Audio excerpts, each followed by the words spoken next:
नमस्कार। आपके अपने चैनल शिक्षा में आपका स्वागत है।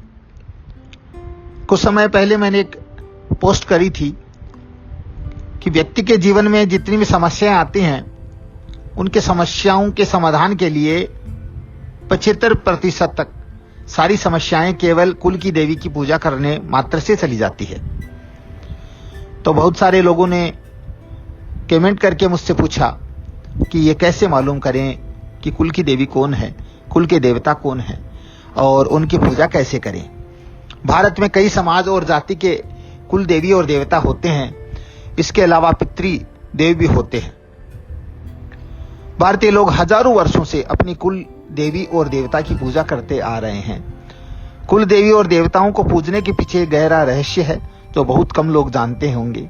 आओ जानते हैं कि सभी के कुल देवी देवता अलग क्यों होते हैं और उन्हें क्यों पूजना जरूरी होता है। जन्म है, विवाह है, मांगलिक कार्य है, इन कार्यों में कुल देवी के स्थान पर जाकर उनकी पूजा की जाती है।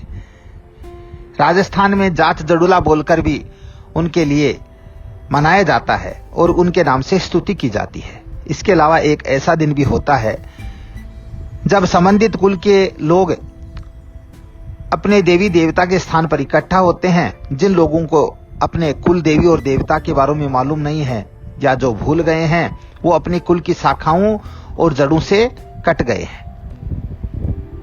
अब सवाल यह है कि कुल देवी और देवता सभी के अलग अलग क्यों होते हैं। इसका उत्तर यह है कि कुल अलग हैं तो स्वाभाविक है कुल देवी देवता भी अलग अलग ही होंगे।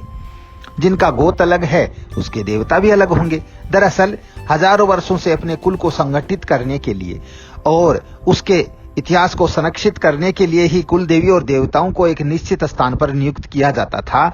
उस स्थान पर सब लोग मिल भी लेते थे और उस स्थान पर वंश और कुल के लोगों का मूल स्थान हो जाता था। मान लो कोई व्यक्ति गुजरात में रहता है लेकिन उसके कुल देवी और देवता राजस्थान के किसी स्थान पर है। यदि उस व्यक्ति को यह मालूम है कि मेरी कुल देवी और देवता निम्न स्थान पर है तो वहां जाकर अपने कुल के लोगों से मिल सकता है। वहां हजारों लोग किसी खास दिन इकट्ठा जरूर होते हैं। इसका मतलब है कि वो हजारों लोग आपके ही कुल के हैं। हालांकि कुछ स्थान इतने प्रसिद्ध हो गए हैं कि वहां दूसरे कुल के लोग भी दर्शन करने आ जाते हैं। उदाहरण के लिए जैसे सीकर में जीण माता के स्थान पर हजारों लोग दर्शन के लिए आते हैं और उन्हें कुल देवी मान लेते हैं। ऐसे ही जैसे जमवाई माता के यहाँ कोई दर्शन करने के लिए गया और जमवाई भवानी को ही कुल देवी मान लिया, किसी ने दधिमती को मान लिया। ऐसे करके सबके कुल देवी और देवता अलग अलग होते हैं। जैसे आपके परदादा के परदादा किसी दौर में किसी कारणवश पलायन करके दूसरी जगह चले गए तो वहां पे उन्होंने जरूर से अपने कुल देवी के निमित्त छोटा मंदिर जरूर बनवाया होगा। वहां पे कुल देवी देवता की मूर्तियां जरूर स्थापित की होगी। उससे पता चल जाता है कि हमारे कुल का मूल, हमारी जड़ क्या है।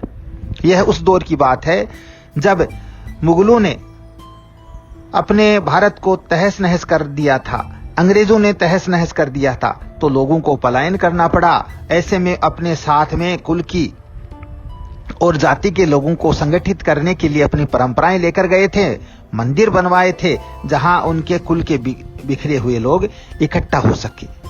यह पहले होता था कि मंदिर से जुड़े लोगों के पास एक बड़ी पोथी होती थी जिससे बही बोलते थे, जिससे वह उन लोगों के नाम, पते, गोत्र दर्ज करता था और आकर दर्ज करवाते थे। इस तरह कुल के लोगों का एक डेटा तैयार हो जाता था।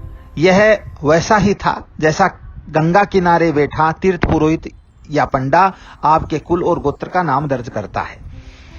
आपको अपने परदादा के परदादा का नाम मालूम नहीं होगा लेकिन तीर्थ पुरोहित पंडा जी के पास आप जाएंगे तो आपके पूर्वजों के नाम अवश्य ही मिल जाएंगे।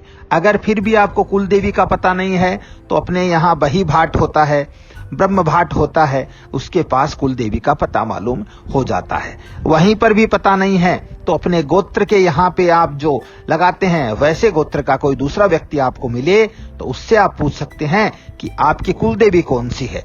वो नहीं बता सके तो आप अपने स्थान से जुड़े हुए कुल के लोगों से आप पूछ सकते हैं, बड़े बुजुर्गों से पूछ सकते हैं कि आप कौन सी कुल की देवी की पूजा करते हैं, आप कौन सी देवी की पूजा करते हैं, तो वो बता देंगे। फिर भी आपको अगर कुल की देवी का पता नहीं हो सके तो आप ब्रह्म भाट, बही भाट, पंडा जी से, गया तीर्थ पुरोहित से पूछकर अपने कुल की देवी का मालूम कर सकते हैं, या अपने मूल की जड़ का मालूम करिए कि आप कहां से उठे थे।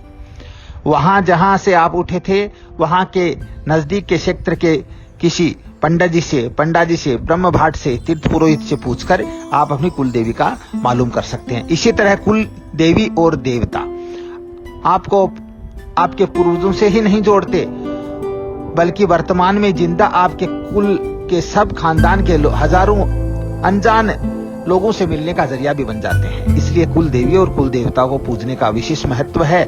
इससे आप अपने वंश वृक्ष से जुड़े रहते हैं। यदि यह सत्य है, आत्मा होती है, पूर्वज होते हैं, तो वे भी आपको कहीं देख रहे होंगे और उन्हें अच्छा लगता होगा कि आप उनकी पूजा कर रहे हैं और वे आपको ढेरों आशीर्वाद देते हैं। अब फिर से समझिए, प्रत्येक हिंदू परिवार किसी न किसी देवी देवता ऋषि के वंश से जुड़ा हुआ होता है। उसके गोत्र से यह पता चल जाता है कि यह किस वंश से संबंधित है। मान लीजिए किसी व्यक्ति का गोत्र भारद्वाज है तो यह भारद्वाज ऋषि की संतान है।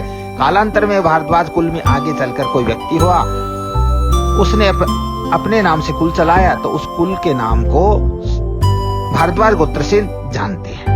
उसी प्रकार हर जाति वर्ग किसी न किसी ऋषि के संतान है। ऋषि से उत्पन्न संतान के लिए या ऋषि पत्नी कुल देवी और गुरु माता के रूप में भी पूज्य होती है। इसके अलावा किसी विशेष देवी जिसकी कृपा आप मानते हैं, महाकाली, महालक्ष्मी, महासरस्वती, उनको उपयुक्त मानकर आपने कुल देवी नियुक्त कर दिया तो उसी को भी मान सकते हैं। बीच में एक सती परंपरा आई थी, तो सती परंपरा में भी जिस कुल में जो सती हुई उसी को कुल देवी मानकर भी पूजा किया जाता है, पूज्य माना जाता है। कुल देवी और देवता कुल वंश के रक्षक देवी देवता होते हैं। ये घर परिवार को चलाने वाले होते हैं। वंश परंपरा के प्रथम पूज्य और मूल अधिकारी देव होते हैं। इसकी गणना हमारे घर के बुजुर्ग सदस्यों जैसी होती है।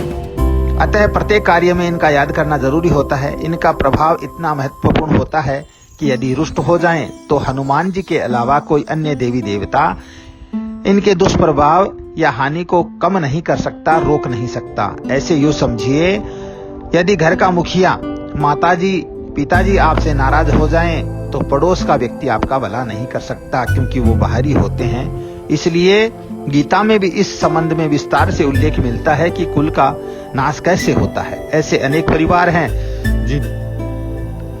जिन्हें कुल की देवी और देवता के बारे में कुछ भी मालूम नहीं है, इसलिए उन्होंने कुल देवी या देवताओं के स्थान पर जाना ही छोड़ दिया, पूजा करनी बंद कर दी। लेकिन इनके पूर्वज, इनके देवता इन्हें बराबर देख रहे होंगे और उन्हें यह लगता होगा कि अपनी पूजा से विमुख हो गए हैं। यदि किसी को अपनी कुल देवी देवताओं के बारे में मालूम नहीं है तो उन्हें अपने बड़े बुजुर्गों, रिश्तेदारों, पंडितों से, पंडा जी से, बही भाट से, ब्रह्म भाट से पूछकर जानकारी लेनी चाहिए या जानने की कोशिश करनी चाहिए कि अपने यहाँ जड़ूला मुंडन संस्कार कहाँ उतरता है, आपके गोत्र परंपरा में कहाँ होता है, जात कहाँ दी जाती है।